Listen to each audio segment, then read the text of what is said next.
Kami akar umbi, pemacu negara, berbilang kaum hidup serumpun bangsa. Kami akar umbi, pemacu negara, halang untuk kita harus bersama.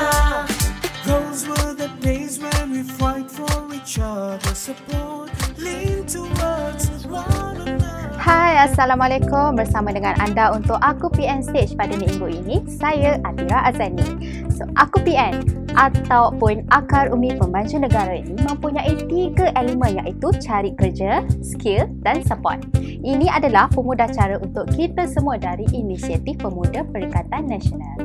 Untuk yang tengah cari kerja, anda boleh buat resume dengan kerjasama agensi kerajaan. Dan untuk yang tengah cari skill baru, anda boleh juga tingkatkan nilai dan kemahiran diri melalui kursus-kursus yang ditawarkan. Aku PN ini juga adalah platform yang selamat dan telus yang disediakan oleh Aku PN khas untuk pemilik perniagaan kecil bagi mengumpulkan dana yang diperlukan untuk perniagaan anda sehingga RM10,000. So, apa yang menarik pada hari ini?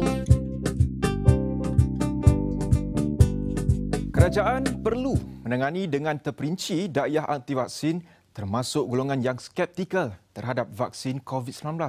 Secara umumnya, apa yang saya boleh katakan, vaksin ditegaskan oleh semua mufti-mufti dalam negara dan luar negara, sama ada negara itu negara Islam atau negara bukan Islam, semua bersepakat bahawa hukum pengambilan vaksin COVID-19 adalah harus dan ia adalah suci dan boleh menjadi wajib apabila badan tubuh seseorang itu memerlukan kepada vaksin setelah diberi nasihat oleh doktor yang pakar dalam bidang tersebut. Apa itu vaksin? So, vaksin adalah sejenis cairan yang mengandungi virus ataupun bakteria lemah yang boleh diambil dalam bentuk suntikan, titisan air dan juga melalui wap. Jadi, apa sebenarnya ingredient dalam vaksin ni? So, vaksin mengandungi 2 benda, iaitu sucrose ataupun gula dan satu lagi adalah acidity regulators ataupun acid histidine, sodium dan potassium salts. Dan ada 3 jenis vaksin COVID-19 yang ada di Malaysia pada waktu sekarang, iaitu Pfizer-BioNTech, Sinovac dan juga AstraZeneca. So, jadi tak ada apa beza pun antara ketiga-tiga vaksin ni kerana mereka mempunyai ingredient yang sama. So, tak adalah high-end, low-end punya vaksin. So, korang mesti nak tahu apa manfaat vaksin ni sebenarnya yang kita kena ambil ni. So, manfaat vaksin COVID-19 yang paling utama adalah sebagai upaya mencegah penyakit menular dan bagi merangsang pertahanan tubuh bagi memberi perlindungan dari penyakit infeksi yang berbahaya. Dengan pengambilan vaksin ini, sebagai contoh AstraZeneca memberi kesan besar terhadap kesihatan masyarakat awam dalam melawan virus COVID-19. Jadi kita boleh pilih untuk divaksin ataupun tidak, tapi kita tak boleh pilih kalau kita nak dijangkiti ataupun tidak. So, tepuk dada tanya selera kerana 3 objektif penting vaksin adalah untuk yang pertama, mencegah penyebaran dan menyumbang kepada usaha memutuskan rangkaian jangkitan. Yang kedua, mengurangkan gejala dan mengurangkan risiko yang lebih berbahaya. Dan yang akhir sekali, bab kata pepatah, mencegah lebih baik daripada merawat. So, pengambilan vaksin adalah salah satu investment awal yang terbukti dapat mencegah dan mengurangkan angka kesakitan, kecacatan dan akibat daripada satu-satu penyakit.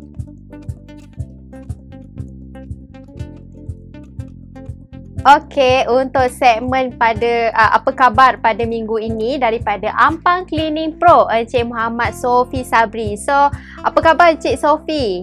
Panggil Abang Sofi boleh? Boleh. Boleh. Apa khabar Abang Sofi? Alhamdulillah baik. Alhamdulillah. So, dah hari kedua untuk PKP ni, ada apa-apa aktiviti yang menarik ke yang boleh dikongsikan bersama-sama? So far tak ada buat apa lah. Kita follow SOP daripada kerajaan lah. Memang duduk rumah je lah. Tak ada buat apa-apa aktiviti yang luar biasa lah. Memang biasa je tengok TV macam tu lah. So, Abang Sofi ni umur berapa tahun ni dan macam mana boleh menceburi bidang perniagaan cleaning ni? Umur saya sekarang 33 tahun. Saya dah terlibat dengan cleaning service ni dah lama dah daripada saya lepas grad lagi. Wow. Tapi masa tu buat kecil-kecilan lah, macam buat part time lah dengan member. Lepas tu dah lama tu baru kita start aktif lah. Sejak 2 tahun ni lah saya start nak buat betul-betul lah, buat aktif lah. Wow. Tapi itulah dah bila kita dah start buat lah, kena pula PKP ni. Itulah dia. Tak apa. Dia sebelum kita nak mencapai kejayaan tu mesti ada dugaan dia. So, abang masih bekerjasama dengan kawan-kawan jugalah untuk buat business cleaning pro ni. Yang untuk sekarang ni saya buat sendirilah.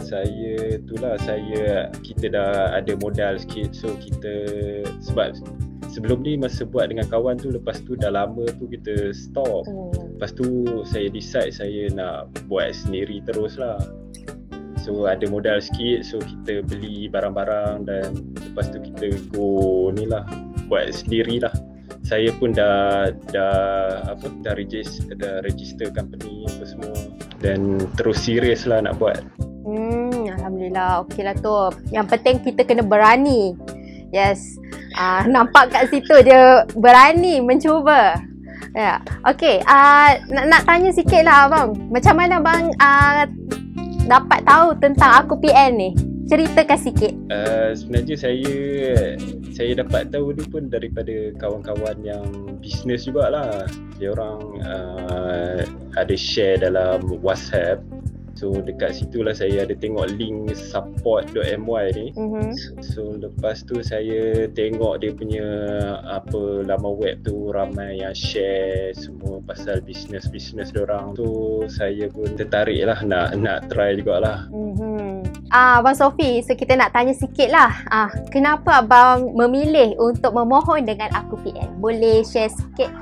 Saya pilih Aku PN sebab saya dah tengok dekat laman web tu. So Aku PN ni dah banyak tolong lah usahawan kecil dengan bantuan yang diberikan. So harapan saya pun tergolong dalam golongan yang diberi bantuan oleh Aku PN tu. Semoga boleh tengoklah apa yang saya mohon tu. Sebab saya mohon tu memang saya cuba nak kembangkan lagi saya punya bisnes tu.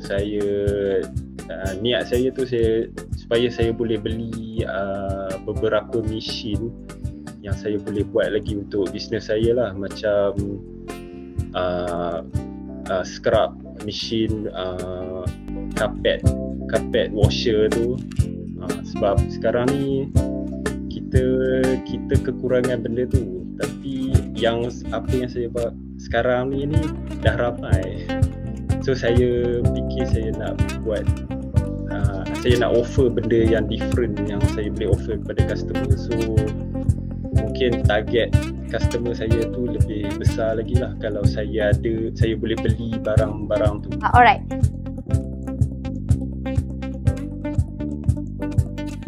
Okey, untuk tips dan nasihat kita pada minggu ini, bebas daripada penyakit berjangkit adalah hak kita semua yang perlu dipelihara dan adalah menjadi tanggungjawab kita bersama untuk mendaftar dan mengambil vaksin supaya kita dapat mencapai threshold herd immunity yang memerlukan sekurang-kurangnya 80% daripada keseluruhan jumlah populasi di Malaysia. So dengan adanya imuniti kelompok ini dapatlah memberi harapan untuk putuskan rantaian jangkitan COVID-19. So hentikan penerangan berita-berita palsu yang mengatakan vaksin ini mempunyai magnet, side effect 5G, tak pasti, jangan kongsi. Nobody is safe until everyone is safe. So lindungi diri, lindungi keluarga. Kita mampu melawan COVID-19. So setakat ini saja episod pada minggu ini. Jumpa anda semua pada episod akan datang. Bye. Tough times don't last. Tough people do. Tough times don't last. Tough people do. You have to learn to stay strong too. Tough times don't last. Tough people do. Tough times don't last. Tough people do. Tough times don't last. Some people do. You have to learn to stay strong too.